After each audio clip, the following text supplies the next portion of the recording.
जय भीम, नमो बुद्धाय साथियों।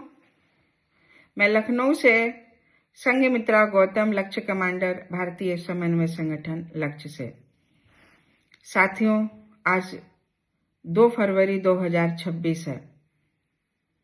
परम पूज्य बाबा साहब डॉक्टर भीमराव अंबेडकर जी के पूज्य पिताजी राम जी सकपाल जी की आज पुण्यतिथि है।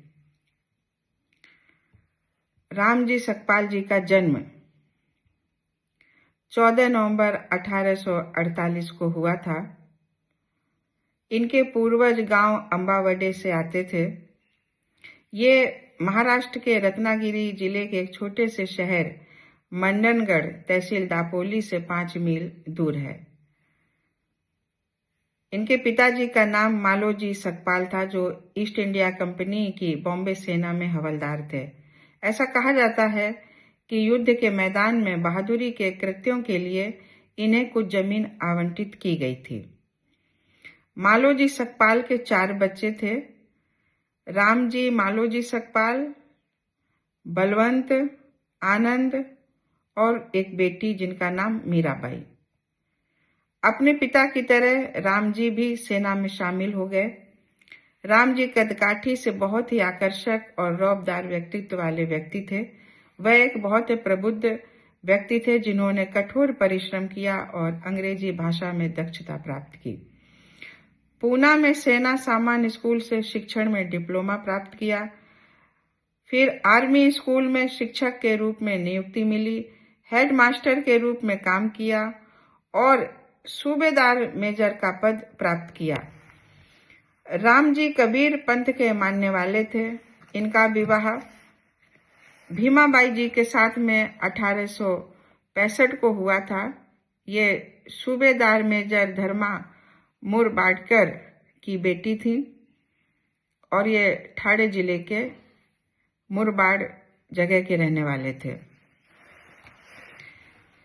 राम जी सकपाल जी की 14 संतानें हुई, जिनमें 5 जीवित रहे।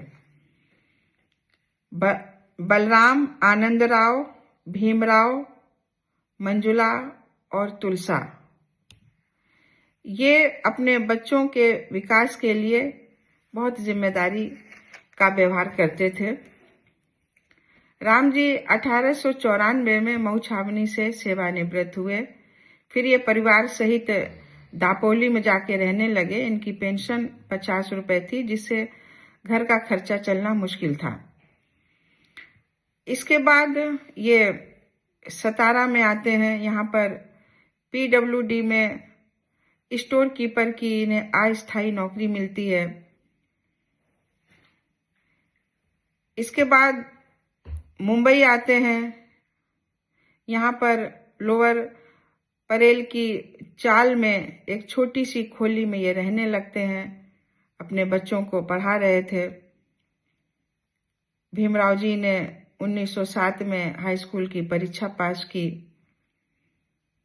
1891 तक सेना में सभी जाति धर्म के लोग थे, पर 1891 में भारत के मुख्य सेनापति लॉर्ड किचनर ने सवर्णों के कहने पर अछूतों की भर्ती में रोक लगा दी, क्योंकि उन्हें राज कायम करना था।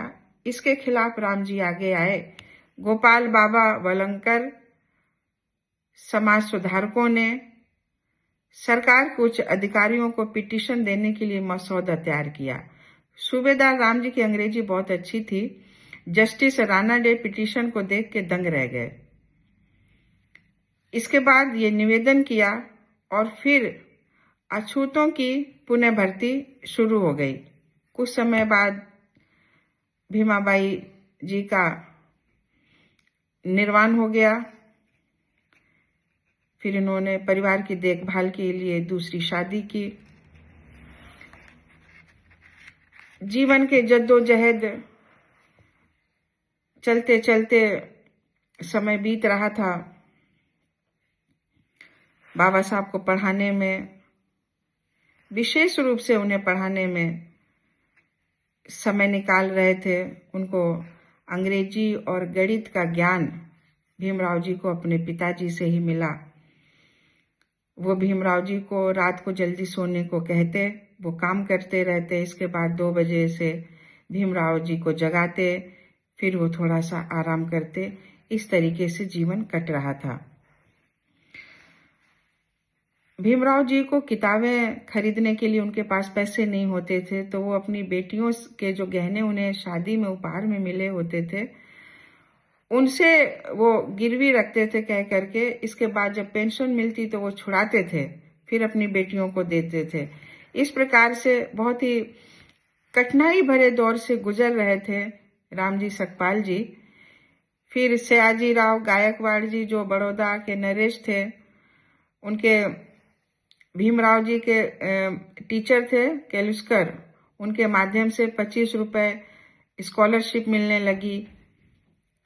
और 1912 में भीमराव जी ने बीए पास किया। फिर 1913 में बड़ौदा में वो सैन्य बल में लेफ्टिनेंट के रूप में उन्होंने प्रवेश किया। लेकिन तभी उन्हें खबर आई कि उनके पिताजी बहुत बीमार हैं और वो तुरंत चल पड़े। सूरत के रेलवे स्टेशन में वो ट्रेन से उतरे मिठाई लेने के लिए कि तभी ट्रेन छूट जाती है। फिर अगले दिन भीमराव जी घर पहुंचते हैं, तब देखते हैं उनके पिताजी बहुत गंभीर हैं। और रामजी सकपाल अपने बेटे की पीठ में हाथ फेरते हैं और आंख बंद कर लेते हैं। वो दिन 2 फरवरी 1913 का था। तो साथियों, इतने महान पुरुष के पिताजी इस दुनिया में नहीं रहे। हम उन्हें शत शत नमन करते हैं। जय भीम, जय संविधान, नमो बुद्धाय।